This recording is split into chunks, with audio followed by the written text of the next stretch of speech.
भूखा पिल्ला और उसकी उड़ान। एक सुनसान गली के कोने में एक छोटा सा भूखा पिल्ला बुरी तरह कांप रहा था। उसकी पसलियां दिख रही थी और आंखों में मासूमियत के साथ साथ भूख की तकलीफ छलक रही थी। कूड़े के ढेर में से कुछ खाने लायक ढूंढते ढूंढते उसे एक आधा खाया हुआ तरबूज का टुकड़ा मिल गया। उसने जल्दी से उसे खाना शुरू किया। तभी सामने से दो रईस कुत्ते के बच्चे चमचमाती बेल्ट और साफ सुथरे फर के साथ आए।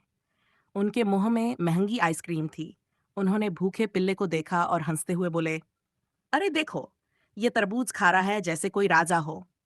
कभी हमारी तरह आइसक्रीम भी खा पाओगे।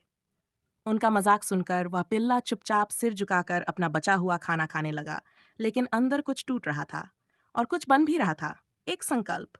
उसने खुद से कहा, एक दिन मैं भी अमीर बनूंगा। मैं मेहनत करूंगा, अपने दम पर आगे बढ़ूंगा। संघर्ष की शुरुआत। वह एक गैराज में काम करने लगा। दिन भर मालिक की डांट सुनता, ग्रीस से लथपथ रहता, लेकिन मेहनत से पीछे नहीं हटता। जो थोड़े पैसे मिलते, उनसे वह और तरबूज खरीद कर बेचता ताकि कुछ पैसे बचा सके। फिर उसे वेल्डिंग का काम मिल गया। धीरे धीरे उसकी मेहनत रंग लाने लगी। समय बीता। उसकी मेहनत रंग लाई। उसने खुद का गैराज खोला, फिर एक बड़ा बिजनेस खड़ा किया। अब उसके पास सब कुछ था, दौलत, रुतबा, सम्मान।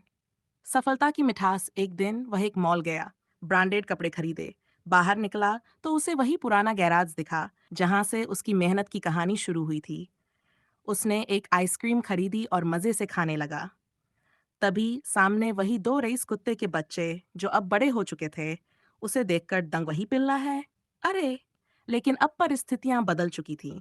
वह भूखा नहीं था, मजबूर नहीं था। वह अब एक सफल कुत्ता था, जिसने अपनी किस्मत खुद लिखी थी। उसने मुस्कुराकर उनकी ओर देखा और कहा, अब आइसक्रीम का स्वाद समझ आया?